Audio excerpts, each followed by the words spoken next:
Ayan. Hi, welcome back po naman sa aking YouTube channel. Ngayon po ay ipapakita ko po sa inyo kung paano po mag-cut ng sa machine. Ayan. Mas okay yung sa machine guys kasi kahit ilang siya, kahit makapal siya, kahit 16 or 20, napakadali niya.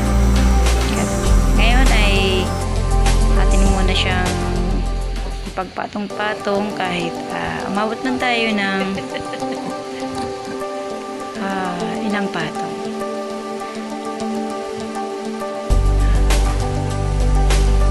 Ay ngayong pandemic, yung company wala pa rin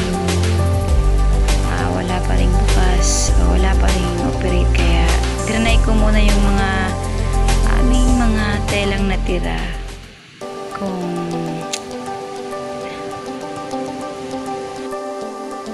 Hi guys, so ayan, kung makikita nyo is pagpatong-patungin muna natin yung dapat makapal siya guys. So, patong-patungin natin muna yung mga tela. Dapat marami tayong tela para hindi naman kawalan ng ating kuryente, kasi yung ating machine natin is syempre malaki din daw kumain ng kuryente yan. Ayan, kung makikita nyo guys is naka 10 patong ata yan, nakailang patong yan, times 2 yan guys.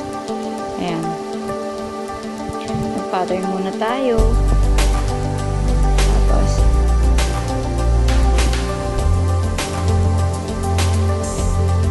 after natin mag-cutting, ayan, ay mag-pattern is magka-cut na tayo guys. Ayan, kung makikita nyo, madali lang naman guys yung cutting machine, mas madali siyang mag-cut kaysa sa gunting lang na syempre pumuputok-putok pa yung kamay natin sa cut. Ayan guys, so makita nyo, sobrang kapal.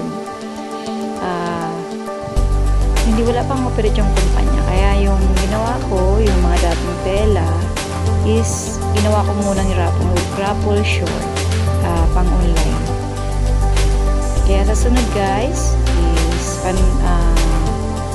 panoorin nyo ulit yung video ko, yung susunod kong video, kasi i-share ko sa inyo kung magkano yung aking puhunan at magkano yung aking kinita. Sa isa ko palang video guys is nalagay ko dun yung tamang sukat niya. Okay guys, maraming salamat sa inyong panonood. Huwag nyo namang kalimutang mag-like, mag-subscribe at mag-share ng aking mga videos. Maraming salamat sa inyo guys. Sana sa susunod ng video ay panoorin pa.